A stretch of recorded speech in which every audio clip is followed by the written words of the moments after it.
Hi, everyone, and welcome to Insights in Caribbean Intellectual Property, the official podcast of the Caribbean and America's Intellectual Property Organization. I'm your host, Jenna Flanagan, along with Pete Manning. Today's topic is the Inniss Institute's Recruitment Call, Building Digital Sovereignty, Architects versus Consultant. Okay, so here's something to think about. What if the way we approach digital transformation in the Global South is actually reinforcing dependency instead of fostering independence?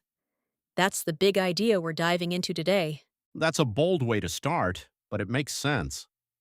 So much of the conversation around digital transformation is about adopting existing systems, but no one really asks whether those systems are the right fit for the context they're being dropped into. Exactly. And that's where the Innis Institute comes in with this radical idea. Digital sovereignty isn't something you can outsource or copy paste. It has to be built, architected, as they put it, from the ground up. They're saying, stop borrowing someone else's blueprint and start designing your own.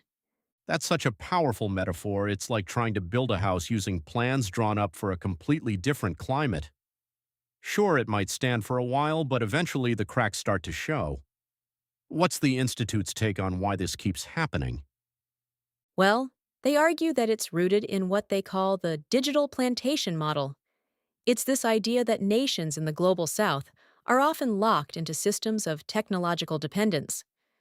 They're consuming platforms, policies, and frameworks designed elsewhere, usually in the global north, and those systems don't necessarily align with their own needs or ambitions. That's a pretty stark critique, but it's hard to argue with. If you're relying on imported systems, you're not just adopting technology, you're adopting someone else's values, priorities, and power structures, and that has real consequences. Right? And the Institute is saying that this isn't just a technical issue, it's a sovereignty issue. They're treating infrastructure, law, and policy as expressions of power. So, when a nation adopts a particular data governance model or statutory framework, it's not just making a practical choice, it's making a political statement about who holds power and how it's distributed. That's such an interesting way to frame it.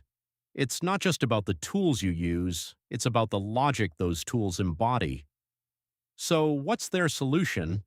How do they propose breaking out of this cycle of dependency? Their solution is what they call the state/craft trademark framework. It's a way of thinking about digital systems as intentional designs that encode values and shape power relationships.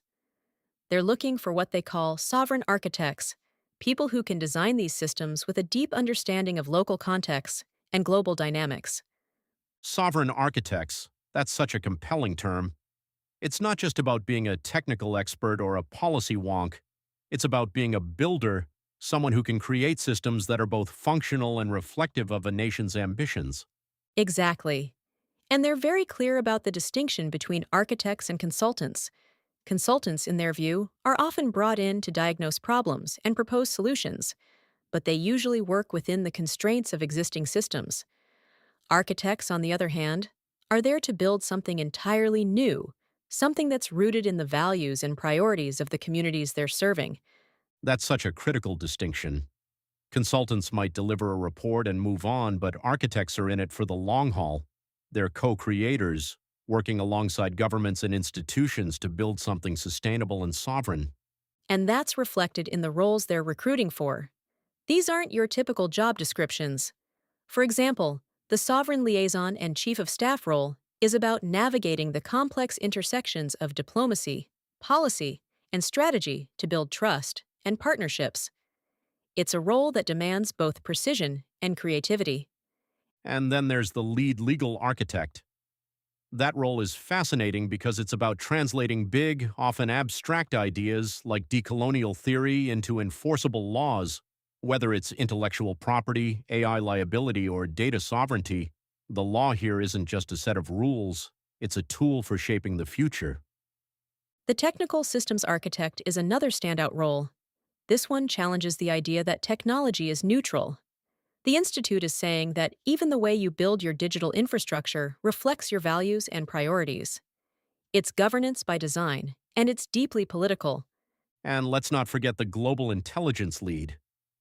This role is about mapping the digital frontier, identifying where sovereign frameworks are most urgently needed, and building the partnerships to make them happen. It's not just about trend analysis, it's about using strategic intelligence to drive structural change. What's also fascinating is how they're structuring these roles. It's not a traditional salary model. Instead, it's a partnership. Fellows share in the mobilization fees and retainers from the projects they lead. That creates a level of accountability you don't usually see in this kind of work. That's such a clever way to align incentives. If you're a sovereign architect, your success isn't just measured by how well you deliver a project, it's tied to the long term impact and durability of the systems you help build. That's a level of commitment that's rare but so necessary. And it mirrors the Institute's broader philosophy. Sovereignty isn't transactional, it's relational.